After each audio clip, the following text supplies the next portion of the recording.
कर्नाटक के BJP MP अनंत हेगड़े और recently BJP में शामिल हुई पूर्व सांसद ज्योति मिर्धा, जो कि नागौर से भारतीय जनता पार्टी के टिकट पर चुनाव लड़ रही है, रिसेंटली बयान दिए कि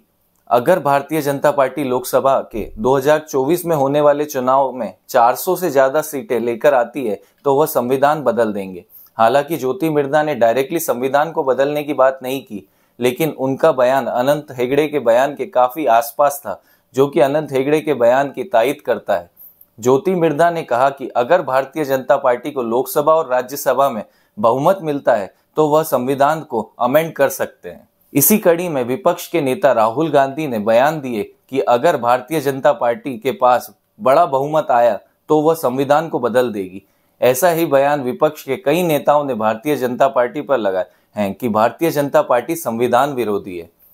यह सवाल न केवल पॉलिटिकली रेलिवेंट है, बल्कि कानून का विद्यार्थी होने के नाते और आम आदमी के लिए यह जानना अत्यंत आवश्यक है कि पहली बात, संविधान क्या है, दूसरी, इसकी महत्वता और प्रासंगिकता आम आदमी के जीवन में क्या है, और क्या इसे पूर्ण रूप से या आंशिक रूप से बदला जा सकता है,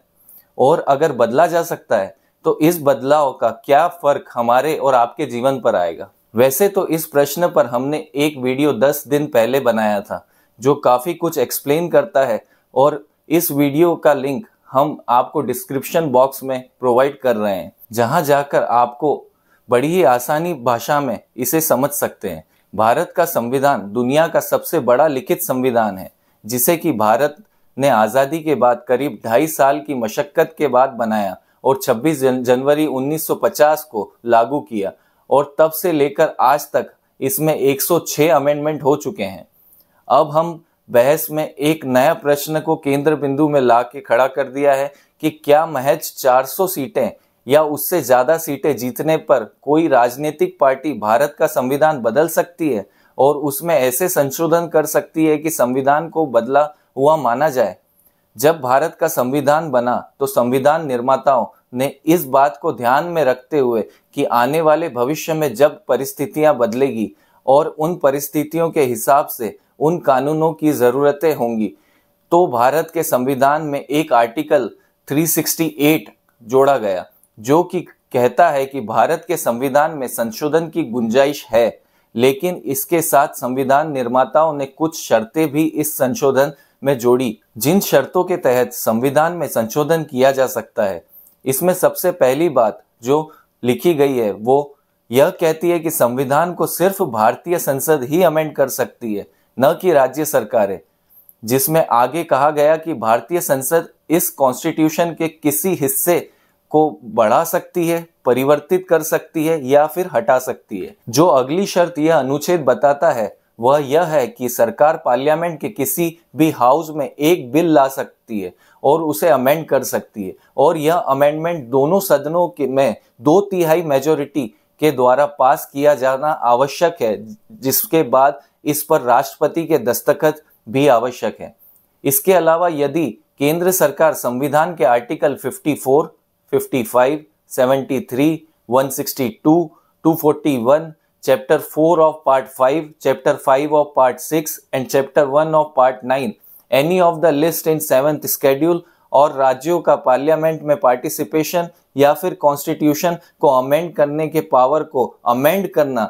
चाहती है, तो ऐसे संशोधन भारत के में कम से कम आधे राज्यों की असेंबली के द्वारा पास किया जाना आवश्यक है। अब यहाँ पर एक बात और महत्वपूर्ण हो गई है कि 2/3 मेजोरिटी का जिक्र संविधान के इस आर्टिकल में क्यों किया गया है।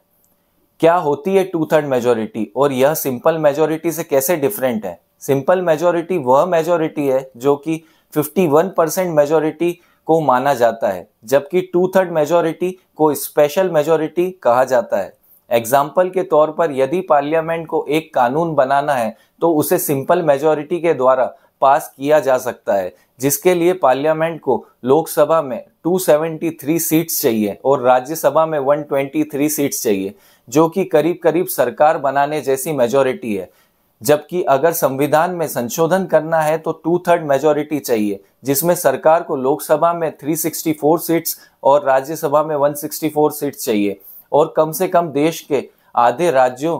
ने अपनी सरकार होनी चाहिए। इस मेजोरिटी को एब्सोल्यूट मेजोरिटी भी कहा जाता है और इस मेजोरिटी से संविधान के कुछ हिस्से जिनका जिक्र हमने ऊपर किया को भी संशोधित किया जा सकता है। यानी अगर केंद्र सरकार के पास लोकसभा में 364 सीट्स और राज्यसभा में 164 सीट्स हैं और देश के आधे राज्यों में उनकी सरकार है, तो केंद्र सरकार के पास न केवल संविधान के किसी भी हिस्से को संशोधित करने की पावर है, बल्कि संविधान को संशोधित करने वाले पावर को भी संशोधित कर उसे बढ़ाया, बदला और हटाया जा सकता है।